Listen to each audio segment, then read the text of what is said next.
Welcome everyone, welcome to English owl. So हमारा आज का जो टॉपिक है वो है सीटेट के पेपर 1 का सिलेबस डिस्कस करना। अब जैसे कि आप सब जानते हैं कि सीटेट का जो एग्ज़ाम है वो 16 ऑफ दिसंबर से उसकी शिफ्ट स्टार्ट हो जाएगी और पेपर मल्टीपल शिफ्ट्स में होगा। सबसे पहले हमें देखना है कि मल्टीपल शिफ्ट्स में पेपर होना है और हमें सबको पता है इस बार पेपर होना है ऑनलाइन मोड से। ऑनलाइन मोड से पेपर होगा और सीटेट ने अपनी जो मेन वेबसाइट है ctet.nic.in उस पर डाला भी हुआ है। प्रैक्टिस कर सकते हो वहां से मॉक टेस्ट की, और बहुत सारे सेंटर्स अवेलेबल है जहां से आप प्रैक्टिस कर सकते हो। ये सब तो आप हम लोग डिस्कस करेंगे ही, बट ये इंपॉर्टेंट है कि हमारे पास कितना टाइम है। अब क्योंकि हमारा पेपर 16 ऑफ दिसंबर से है तो इसका क्या मतलब है, हमें टारगेट मान के चलना है कि हमारा 16 दिसंबर तक मैक्सिमम सिलेबस कवर हो जाए, हमें मैक्सिमम प्रेपरेशन हमारी हो जाए। और पेपर 13 जनवरी तक है तो हमारे पास आप अभी लगा सकते हैं, क्योंकि आज 27 ऑफ अक्टूबर है, तो 27 ऑफ अक्टूबर से लेके अब इसको मान लेते हैं अक्टूबर भी खत्म ही हो गया, हमारे पास 1.5 महीना है जो कि एक एम्पल अमाउंट ऑफ टाइम है सीटेट को प्रिपेयर करने का। पहले हम डिस्कस करेंगे पेपर 1 का सिलेबस। पहले एक जनरल हम देख लेते हैं कि क्या क्या आना है। Child development and pedagogy, child development of pedagogy को हम कहते हैं सीडीपी। तो सीडीपी जो होगा उसकी प्रिपरेशन आपको मैं कराऊंगी, और सीडीपी की सारी वीडियोस जो होंगी अपलोडेड होंगी इंग्लिश आउल पे ही, तो प्लीज चैनल को सब्सक्राइब करना, लाइक करना, शेयर करना। और इसके अलावा मैथमेटिक्स है, टीचर्स होंगे जो आपको मैथ्स, एनवायरमेंटल स्टडीज, लैंग्वेज 1 और लैंग्वेज 2 का प्रिपरेशन कराएंगे। सीडीपी के 30 मार्क्स होंगे। आप ये मान के चलिए कि इसके अंदर आपको मैक्सिमम स्कोर करना है, और इसकी प्रिपरेशन पूरी आपको मैं कराऊंगी, 100% इसकी प्रिपरेशन मैं कराऊंगी। तो इसमें आपको 28 से 29 मार्क्स का गोल रख के चलना है, क्योंकि ये पेपर जो होगा ये आपका सबसे स्कोरिंग पार्ट है। उसके बाद आ जाता है आपका मैथ्स। अगर आपको मैथ्स में दिक्कत आती है, मैथ्स के कॉन्सेप्ट्स में दिक्कत आती है, तो रोज के मिनिमम 2 आवर्स देने हैं बस। उसके बाद आपका मैथ्स का पोर्शन कवर हो जाएगा। और EVS is very easy. 3rd से 5th क्लास की ईवीएस की जो एनसीईआरटी की बुक है उसको हमें एक बार गो थ्रू करना है, विच इज वेरी इजी। और लैंग्वेज 1 एंड लैंग्वेज 2 में आप चूज कर सकते हैं। अब जैसे अगर मेरा केस है तो लैंग्वेज 1 में इंग्लिश और लैंग्वेज 2 में हिंदी, बट किसी के पास संस्कृत होगी, किसी के पास बंगाली होगी। ये हम बाद में देखेंगे कि कौन सा लैंग्वेज आपका है। No change in syllabus. सबसे पहली बात, बहुत लोगों को कंफ्यूजन है कि इस बार सीटेट का पैटर्न चेंज हो गया है। पैटर्न चेंज ऐसे नहीं हुआ कि सिलेबस ही पूरा का पूरा चेंज हो गया। Syllabus is same, there is no change in syllabus, कोई भी चेंज नहीं है। बस हम ये कह सकते हैं स्लाइड चेंज हुआ है, और वो स्लाइड चेंज क्या हुआ है पैटर्न में, कि क्वेश्चंस का पैटर्न कैसा आएगा। इस बार का जो पेपर होगा ना वो एप्लीकेशन बेस्ड है। एप्लीकेशन बेस्ड क्या होता है कि जैसे इसका मैं आपको भी एग्जांपल दूंगी कि एप्लीकेशन में हम कैसे क्वेश्चंस देखेंगे, जहां पे आपको वाइगोत्स्की की थ्योरी, पियाजे की थ्योरी, कोलबर्ग की थ्योरी, इसके फैक्चुअल पार्ट नहीं आएगा कि वाइगोत्स्की ने क्या कहा, या वाइगोत्स्की की जो थ्योरी थी उसकी कौन सी स्टेजेस थी, उन स्टेजेस का नाम क्या था, ये नहीं आएगा। आपको आएगा कि आप उसको प्रैक्टिकली क्लासरूम में कैसे अप्लाई करोगे। उसका एक एग्जाम्पल अभी मैं आपको थोड़ी देर में दिखाती हूँ। जिस चीज की मैं बात कर रही थी, less factual knowledge, factual knowledge नहीं आएगी इस बार, ये पैटर्न में चेंज आया है। Knowledge will be more conceptual, on the conceptual understanding, मतलब कि आपके कॉन्सेप्ट्स कैसे डेवलप्ड हैं, कितना डीप में जाके आपने उसको स्टडी करा है। जैसे कि पियाजे की जो थ्योरी थी, पियाजे की अगर आपने थ्योरी ध्यान से पढ़ी हो तो उसमें उसने बात करी है असिमिलेशन की, अकोमोडेशन की, और अलग अलग स्टेजेस में बच्चे की कैसी कॉग्निटिव डेवलपमेंट होती है उसकी। तो आपको एग्जामिनर ये नहीं पूछेगा कि फर्स्ट स्टेज का नाम क्या था, फर्स्ट स्टेज का नाम था सेंसरी मोटर। तो पेपर में ये नहीं पूछा जाएगा कि फर्स्ट स्टेज का नाम बताओ, पेपर में पूछा जाएगा कि अगर एक बच्चा मान लेते हैं 16 ईयर्स का है, तो 16 ईयर्स का जो बच्चा है वो एब्स्ट्रैक्ट कॉन्सेप्ट को समझ सकता है, लेकिन एक बच्चा जो 10 साल का है वो एब्स्ट्रैक्ट अंडरस्टैंडिंग नहीं रखता। तो ऐसा क्यों है? तो उसका आंसर है क्योंकि पियाजे की थ्योरी ने ये कॉन्सेप्ट को समझाया, तो ये आपको डीप में अंडरस्टैंडिंग होगी तब आपको ये समझ आएगा। एप्लीकेशन बेस्ड ऑलरेडी मैं आपको बता चुकी हूँ। प्रॉब्लम सॉल्विंग देखी जाएगी, रीजनिंग देखी जाएगी, और क्रिटिकल थिंकिंग। अब ये ऐसा मैंने क्यों बताया, क्योंकि क्वेश्चन में क्या होगा, 4 ऑप्शंस होते हैं, ए बी सी और डी। सो इन 4 ऑप्शंस में अगर आप ध्यान से स्टडी करो, बहुत सारे ऑप्शंस आपको लगेंगे कि सेम है, जैसे ए बी और सी में कंफ्यूजन, हाईली कंफ्यूजिंग स्टेटमेंट्स होंगी। तो आपको दिमाग लगाना है, आपको अपनी प्रॉब्लम सॉल्विंग को यूज करना है, अपनी रीजनिंग को यूज करना है। रीजनिंग का मतलब ये वो वाली रीजनिंग नहीं है जो एसएससी के एग्जाम में आती है, ये वो रीजनिंग नहीं है। आप कैसे इन स्टेटमेंट्स को पढ़ के रीजन आउट करते हो, ये वो रीजनिंग चेक करने की बात हो रही है। आपकी लॉजिकल थिंकिंग, क्रिटिकल थिंकिंग, कि क्या इस पॉइंट के बेसिस पे हम कह सकते हैं कि ये वाला ऑप्शन बेटर है इस वाले ऑप्शन से, तो ये क्रिटिकल रीजनिंग से आपको पता चलेगा। Usages of teaching learning aids, subject specific assessment, ये बहुत इंपॉर्टेंट है। सब्जेक्ट स्पेसिफिक असेसमेंट, जैसे कि अगर आप मैथमेटिक्स के टीचर हो तो आप मैथ्स के एक कॉन्सेप्ट ऑफ ज्योमेट्री को कैसे पढ़ाओगे। ज्योमेट्री के लिए जियोजेब्रा एक सॉफ्टवेयर है। ज्योमेट्री में आप अबैकस को कैसे यूज कर सकते हो, या अगर आपको बच्चे को प्लेस वैल्यू समझानी है तो उसमें आप क्या यूज करोगे, जियोजेब्रा यूज करोगे कि अबैकस यूज करोगे। तो आपका आंसर होगा कि आप अबैकस के थ्रू समझाओगे। सो टाइलर्स अबैकस क्या होता है, ये सब हम डिस्कस करेंगे पेडागोजी में। और लास्ट में स्ट्रैटेजीज, हम स्ट्रैटेजीज की अगर हम बात करें तो स्ट्रैटेजीज क्या होती हैं कि हर टीचर जो है अलग तरीके से पढ़ाता है। अप्रोचेस सेम हो सकती हैं, कि जैसे मैं भी इंडक्टिव अप्रोच से समझा रही हूँ, दूसरी साइंस की टीचर भी दूसरे इंडक्टिव अप्रोच से समझा रही है, लेकिन हमारी उन पर्टिकुलर अप्रोचेस में क्या स्ट्रैटेजीज यूज होंगी, कि मैं कौन से अप्रोचेस यूज करूंगी, वो सब कुछ अलग होगा।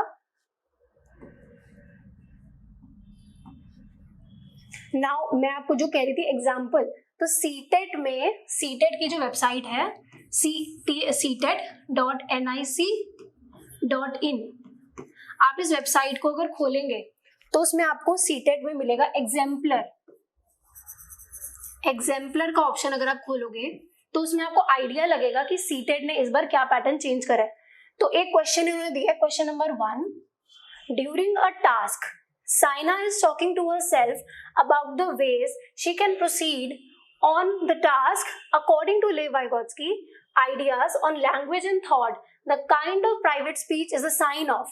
अब ये प्राइवेट स्पीच की बात लेव वाइगोत्स्की ने की थी, प्राइवेट स्पीच की बात, तो ये क्या बता रही है, बच्चा बोलता है, जो छोटा बच्चा होता है वो बोलता है मैं ऐसे कर रहा हूं, वो अपने बिहेवियर को रेगुलेट कर रहा है खुद। तो ये किसने बात करी थी, लेव वाइगोत्स्की ने, और ये किसके बारे में बात की थी, सेल्फ रेगुलेशन। यही चीज पियाजे ने क्या बोली है, अगर क्वेश्चन होता वाइगोत्स्की की जगह पियाजे तो क्वेश्चन होता ईगोसेंट्रिज्म। बच्चे अपने आप से बात करते हैं, उनको लगता है पूरी की पूरी दुनिया हमारे अराउंड रिवॉल्व करती है, जैसे हम सोचते हैं वैसा ही होता है। तो ईगोसेंट्रिज्म होता आंसर अगर आप पियाजे का लगाते, लेकिन क्योंकि वाइगोत्स्की था तो आंसर आपका लगेगा सेल्फ रेगुलेशन। अब दूसरा क्वेश्चन अगर हम देखें, a child argues that no person should steal a drug from a chemist's shop even if it is to save a human life, because he or she will be caught and sent to jail if she or he does so according to Kohlberg। which stage of moral understanding does the child fall in। हमें पता है Kohlberg ने experiment किया था जिसको हम कहते हैं हींज डिलेमा। इसमें क्या हुआ था, इसकी स्टोरी क्या थी कि हींज जो था उसने चोरी की थी क्योंकि उसकी वाइफ अनवेल थी। तो कोलबर्ग ने अलग अलग स्टेजेस के लोगों से पूछा कि क्या उसकी चोरी करना जस्टिफाइड था, तो उस बेसिस पे पूरी थ्योरी दी थी। अब इन्होंने क्वेश्चन में क्या पूछा है कि बच्चा जो है वो ड्रग स्टोर से चोरी करने को क्या जस्टिफिकेशन दे रहा है, तो ये कौन सी ओरिएंटेशन है। बच्चे ने बोला कि ऐसा नहीं करना चाहिए, तो ये कौन सी ओरिएंटेशन थी, पनिशमेंट और ओबीडियंस ओरिएंटेशन। ये वाला जो बच्चा होगा वो इस ओरिएंटेशन के अकॉर्डिंग डिसाइड करेगा कि अगर मैंने चोरी की तो मुझे पनिशमेंट मिलेगी, तो इसीलिए मुझे चोरी नहीं करनी चाहिए। और अगर कोई चीज करने पर हमें तारीफ शाबाशी मिल रही है तो वो ओबीडियंस ओरिएंटेशन है। तो इस स्टेज का नाम था पनिशमेंट एंड ओबीडियंस ओरिएंटेशन। सो ये आपको आइडिया दे रहा है कि इस बार सीटेट के पैटर्न में क्या चेंजेस आए हैं।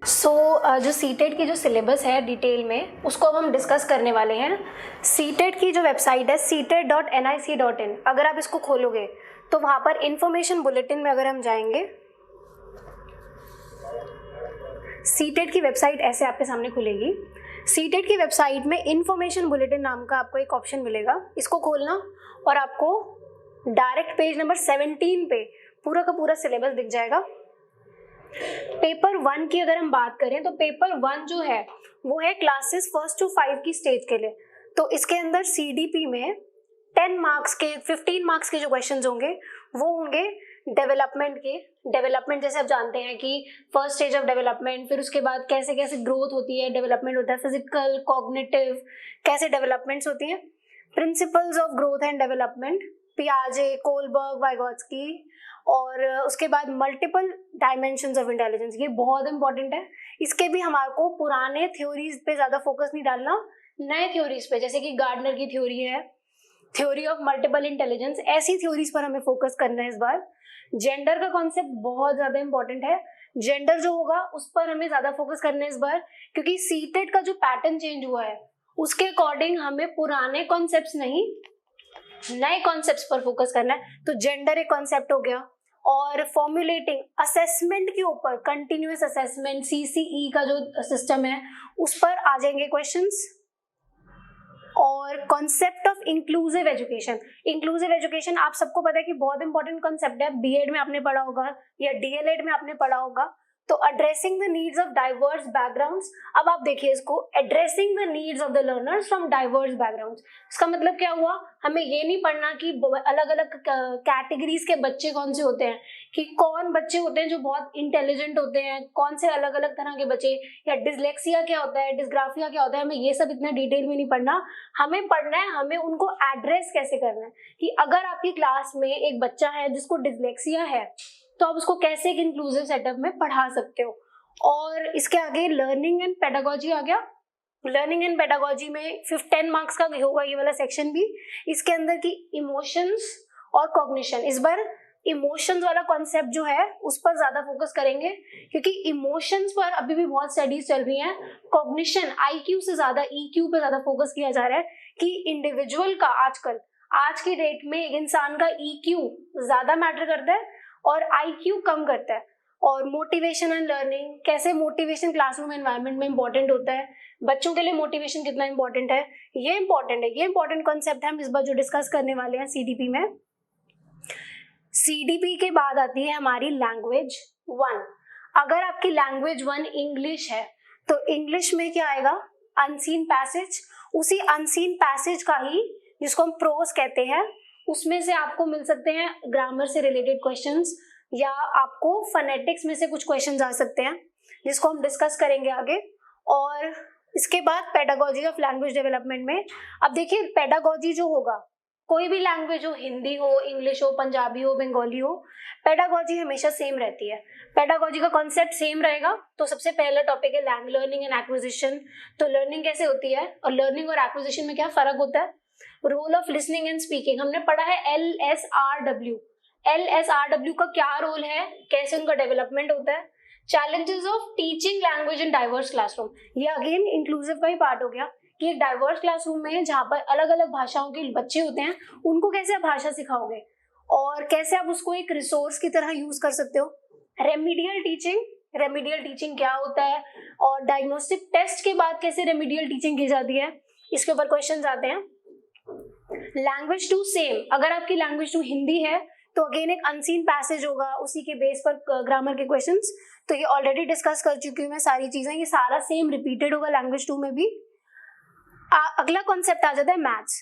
अब लोगों को कंफ्यूजन है मैथ्स से रिलेटेड, कि मैथ्स के लिए हम एसएससी के लेवल की तैयारी करेंगे। नहीं, मैथ्स आपको पढ़नी है खाली एनसीईआरटी की 6th, 7th, 8th की बुक से। डिफिकल्टी लेवल इसका जो होगा 6th, 7th, 8th का होगा। क्योंकि हम पेपर 1 की बात कर रहे हैं तो मैं 6th, 7th, 8th क्यों बोल रही हूँ, क्योंकि डिफिकल्टी का लेवल 6th, 7th, 8th का है। लेकिन आपको पढ़ना क्या है, जो क्लास 3rd, 4th और 5th का मैथ्स है, डिफिकल्टी को आप थोड़ा सेकेंडरी लेवल पे ले जाना। सिमिलरली जब पेपर 2 की बात करेंगे हम, तो पेपर 2 में आपको 6th, 7th और 8th का पढ़ना होता है, लेकिन डिफिकल्टी लेवल आप हायर सेकेंडरी का पढ़ते हैं। तो यहाँ पर आपको जो 5th क्लास के जो बच्चे हैं क्या पढ़ते हैं, geometry, numbers, division, measurement, weight, data handling, patterns. Patterns का कॉन्सेप्ट एनसीईआरटी का ही एक टॉपिक है, इसको अगर आप ध्यान से पढ़ोगे तो आपको मिल जाएगा, और इसका लेवल आपको थोड़ा हायर रख के पढ़ना है। पेडागोजिकल इश्यूज में कि मैथ्स को कैसे पढ़ाना है, nature of mathematics, logical thinking, understanding, place of mathematics in the curriculum, और कम्युनिटी मैथमेटिक्स क्या होता है, और डायग्नोस्टिक और रेमीडियल टीचिंग, ये तो हमने पहले भी लैंग्वेज में भी डिस्कस किया था। डायग्नोस्टिक टीचिंग क्या होता है, रेमीडियल टीचिंग क्या होता है, प्रॉब्लम्स क्या आते हैं मैथ्स के सिलेबस में। ईवीएस में क्या होगा, ईवीएस में होते हैं 5 कुछ थीम्स होते हैं ईवीएस में, तो जैसे food, shelter, water, travel and things we do. अब लोग क्या करते हैं ईवीएस के केस में अलग अलग बुक्स यूज पढ़ने लग जाते हैं, लेकिन आपको ईवीएस के लिए 3rd से लेकर क्लास 5th तक की ईवीएस की जो बुक होती है उसको अच्छे से पढ़ना है, थॉरली पढ़ना है, खुद अपने नोट्स बनाने हैं और आपकी बस प्रिपरेशन डन है। पेपर में कुछ बाहर से नहीं आता ईवीएस में। पेडागोजी में लेकिन आपको थोड़ा सा एक्स्ट्रा पढ़ना पड़ेगा।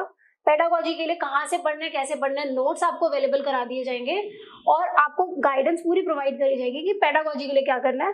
तो concept and scope of EVS, environmental studies, ये बिल्कुल मैथ्स की पेडागोजी से सिमिलर ही है। जैसे कि इसमें भी टीचिंग एड्स कैसे यूज करने हैं, अप्रोचेस क्या यूज करने हैं ईवीएस पढ़ाते time.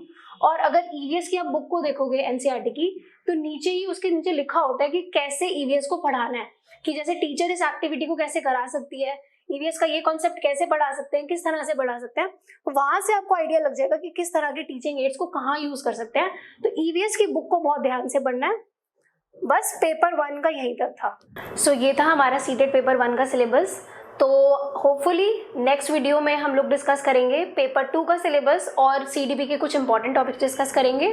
Thank you for watching the video.